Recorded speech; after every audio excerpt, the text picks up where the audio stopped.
Hello and welcome back to Toast and Strawberry Jam. Yesterday I was looking over my books, trying to decide what it was I wanted to read, and I came across quite a lot of books that have got bookmarks in them, and things I started and just never finished, and the more I looked at the books that I hadn't finished, the more books I found, and so I collected them all together, and I have compiled a list of 10 books that I haven't finished. And I'm going to go through them, tell you a little bit about each one, why I didn't finish them, and then decide whether or not I'm going to give them another go. So the first book is The Valley of Secrets by Charmaine Hussey. I bought this when I was like 12 or 13. It was still sort of an age where I was like really into the idea of reading but didn't really actually enjoy reading. I didn't read a lot at all when I was a teenager. It wasn't until I was like probably 15 or 16 that I was really starting to read books and really enjoy reading books. So I bought this one on holiday in Cornwall, and the only reason I bought it was because while we were there the author was signing books in the bookshop. So this is actually signed by the author, and I was just like, this is an opportunity to get a book signed even though I've never heard of her, and it was, it was quite exciting. And as you can see, I only got a third of the way through, maybe, probably just under a third of the way through. It's still got my bookmark in. Let's see, backyard habitats, how to start my own backyard habitat. I found it really hard to get into. I think probably just because I didn't really enjoy reading. It was just, it was a book, and that was already a big issue for me. But I remember it being quite kind of whimsical and pretty, and so this is something that I would definitely want to finish reading. I think I'll probably have to start it again just because it has been 10 years since I bought it, and so 10 years since I started reading it as well, so I'd that's probably going to have to be restarted, but I do intend on rereading this one. The next book is The #1 Ladies Detective Agency by Alexander McCall Smith. This one I bought around the kind of time that there was a TV version of the series. Don't know what channel it was on, but again it was probably when I was about 16 years old, and my husband, that was just when we were starting to date, and we'd sit in the evenings with his parents and we'd just watch The #1 Ladies Detective Agency, and I really enjoyed it. It was really relaxing, and he said to me that he really enjoyed the series, and so I was like, well, maybe I'll get the book and give it a try, and I just didn't like it. I just couldn't get into it. I just didn't like the style. I like the stories, but I didn't enjoy reading it as much as I enjoyed watching it. And I don't know how far I got through, not very far at all, I don't think. And I just gave up, and I have no interest in giving it another go. That doesn't mean that I won't read it, but I'm not going to be rushing to read this one. It just wasn't my kind of thing, really. And the next one is The Lord of the Rings. I have started this. I started it when I was on holiday in Scotland one year, and I just couldn't do it. I've read the first of 6 books, but that was all I could get through. That was a real struggle. It was like a slog to the end. It was hard going. I really enjoyed the story. I've seen the films, and I know that the films don't match up to the books, but the books are just too heavy going for me. There's too many words. It's you don't need to spend that much time describing a leaf or something. That's unfair, but I just felt like there was too much description, which I like description. I really like to kind of be immersed in somewhere and really be able to kind of visualise it in my head, but this was just too much for me. But I do really like the story, I do really like the world. There are elements of the writing style that I really, really love.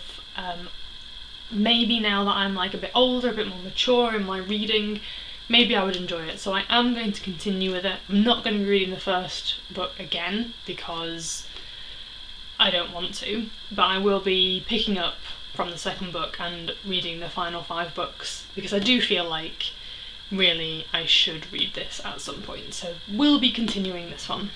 The next one is the Night Circus. I actually bought this one by accident.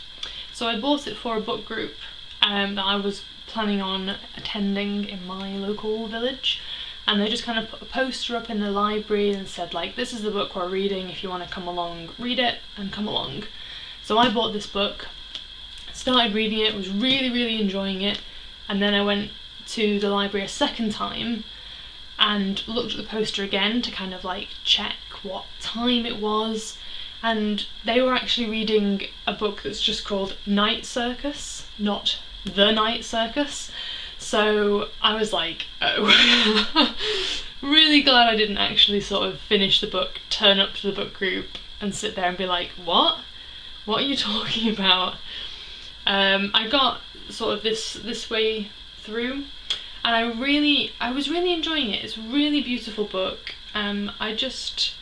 I found it really easy to put down, and then it didn't kind of really call to me to pick it up again. It was very kind of relaxing book to read. I'd read it in the evenings, but there was nothing that really kind of grabbed me enough that I wanted to keep reading it, that it was like, oh, I can't wait to go to bed so that I can read the Night Circus. But I do intend on finishing it. I definitely want to. I might start it again just so that I can really kind of take it in. But I do want to finish it. But the first time I read through it, it wasn't really gripping enough. I felt like it was too restful to read. I do want to finish it. The next book is Cast Off by Stephanie Pearl McPhee, also known as the Yarn Harlot. I am an avid knitter. I like knitting and crocheting, and the Yarn Harlot is a blogger and like comedy knitting writer, and she's fantastic. She's very funny, she's very insightful about all things, not just knitting, and I have read all of her other books and really, really enjoyed them, but this one, there was just something about it that I just didn't click with it. Like the way that it's structured, it's kind of like lots of little, like, I don't know, it reminded me of the kind of book that you get when you're a teenager that's sort of like, it's got some stories but then it has some like lists of like tips of things you might like to do, like face masks or whatever, and then it has like fake letters or something like that. Like it just seemed like, I don't know, it didn't grab me. I think it's probably more of a drop in, drop out kind of book. I sort of tried to sit down and just read it, like a, cover to cover, but I think if I were going to give it another go, I would probably just flick through and read little snippets of it and enjoy it like that. And I do intend on doing that. I'll probably put it like next to my bed and just, if I feel like reading something quickly, just pick this one up. I won't be starting it again, or I will be starting it again, but I'll be reading it in a different way. But I think that a lot of Stephanie's books can be enjoyed by everybody, not just knitters. So if you are interested to see how on earth you can be a comedy knitting writer, then definitely pick up one of her books. So this is the 6th book on my list, the Game of Thrones. This is the 6th book on my list, A Game of Thrones. I got confused reading this book. There was just so many characters. I just couldn't keep them all in their correct places in my head. So I put it down because I just couldn't keep on top of where everybody was supposed to be and who they were and what they were supposed to be doing and what they were actually doing. Like, it was just too much. Now that I've seen the TV series, I think because I can kind of mentally picture everybody, that's going to make it much easier. And because I have an idea of like where each place is, I think that would help as well. I also have the audiobook version of this, but it was quite disturbing to listen to because it was read by an older gentleman, and some of the more kind of like sexual scenes were a little bit disturbing to listen to. It was kind of like listening to my dad read it to me, and that was not pleasant. So I won't be listening to the audiobook, but I will be picking this up where I left off. I think I am here. And I'm folding over the page. I'm here. So I've got quite a way to go, and obviously there are like 100 other books, but I will be picking it up and getting through it, I think. But it'll be a long task. I just noticed that all the pages are kind of crinkled. It's really displeasing. The number 7 is The Dispossessed by Ursula Le Guin. This was a book for my book group. I'm in a sci-fi and fantasy book group with just a few of my friends, and this was one of the earlier books that we picked. And this, I think, was probably... it's the chair. This, I think, was probably one of my first kind of like real sci-fi books. So, oh hello, I have a cat. So it was, you know, there was a sort of dystopian world and a different sort of society structure. There was, you know, a lot of really quite deep stuff in it. Classic sci-fi, I guess. And I enjoyed it, but I was reading it in quite a rush because we had like a month to read them, and then because it is sort of quite, it's fairly long. It's a long book, and it was quite difficult to kind of get into the flow of it, and so I'm not entirely sure that I really kind of read it properly. I might just have been skimming it. So I think that if I can get back to it soon, I'll be okay, but if I leave it for much longer, then I'm going to have to, or then I would have to start it again if I wanted to actually understand what was going on. But I'm quite close to the end, so it probably wouldn't take me too long to finish that, so it's worth it, I think. I would like to finish it. Number 8 is Miss Peregrine's Home for Peculiar Children. I find that really hard to say, peculiar. I started reading this and I was really enjoying it. I loved the pictures, I really liked the way that the story was going. It was creepy, it was eerie, it was like, you know, giving me goosebumps. And then they did some kind of weird time travel thing, and I rage quit this book, literally. I think partway through the chapter, I was just like, what? No. And put it down, and haven't picked it up since, because it really broke the tension for me. It was something that I was completely not expecting, and it really just, like, it ruined it, because it was like, up to that point, it was almost believable, and then they did that, and I was just like, nope.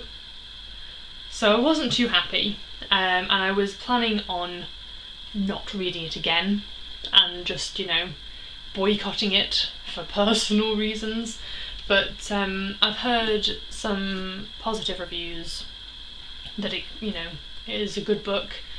So I think that maybe now that the pain has, you know, dulled slightly, then maybe I can give it another chance. So I will be picking it up from where I left off and giving it another go. I will let you know what I think of this book once I've finished it, bearing in mind that, you know, when I put it down I was unhappy with how it was being, like, put together. So it'll be interesting to see whether I have that opinion at the end of the book. Number 9 is Sorcery by Terry Pratchett. I love Discworld. I really love it. Me and my husband went on a bit of a binge last year and just read loads of it. He managed to finish them all. I got to Sorcery, and then I think because I'd just read so many, I kind of burnt out a little bit, and I had some books to read for book group, and so I just put it down and then never picked it up again. And it's disappointing because Rincewind and Luggage, they're some of my favourite characters, and they are, you know, that's what this one's about. I like the wizards and all of that stuff, so this one is a really good one for my favourite bits. So I will be picking it up where I left off, although I dropped this down the stairs and my bookmark fell out, so I might have to flick around a little bit to find where I'm actually up to. But I'm about halfway through, so again, it shouldn't take me too long to finish, and so yeah, continuing and then just continuing onwards with Discworld because I love it. And then finally, my final book I don't actually have a physical copy of, so I'm just going to show you my Kindle. Here we go. Kindle. My final book is An Abundance of Katherines by John Green.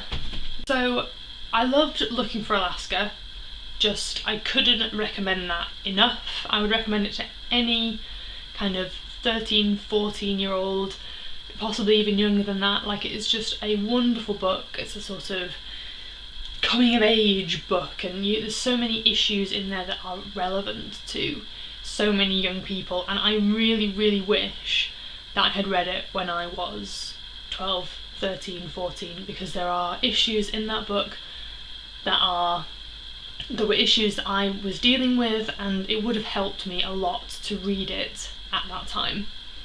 So I was really excited to read some of John Green's other books. I liked The Fault in Our Stars, started An Abundance of Katherines, and internet, don't shoot me, but I didn't like it. I found all of the characters annoying. I just didn't feel like there was any kind of real point to the story. Like, I don't know what the point of it was. Why was I reading this book? It just didn't, I don't know. Maybe I'm just a little bit too old for this one. Maybe this one would be better for young people, but I found a couple of the characters a bit unbelievable. It just didn't sit with me. I do want to read some of John Green's other books, including like the ones that he's written with other people, and I'm hoping that maybe that would kind of like spark my interest again and I could pick it back up. But at this point in time, I'm not going to be picking up and finishing An Abundance of Katherines because I don't care what happens, and I'm sad. I'm sad that that's the case. Like, so many people seem to really love John Green's books, and like I say, Looking for Alaska was just wonderful, and The Fault in Our Stars was good too, but this one just did not do it for me.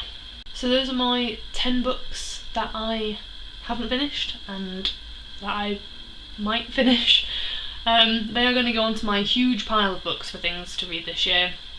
I hope that I can get through all of the ones that I've already started, finish them this year, and I will be counting them as part of my 25 books for this year, because most of them I'm not really very far through.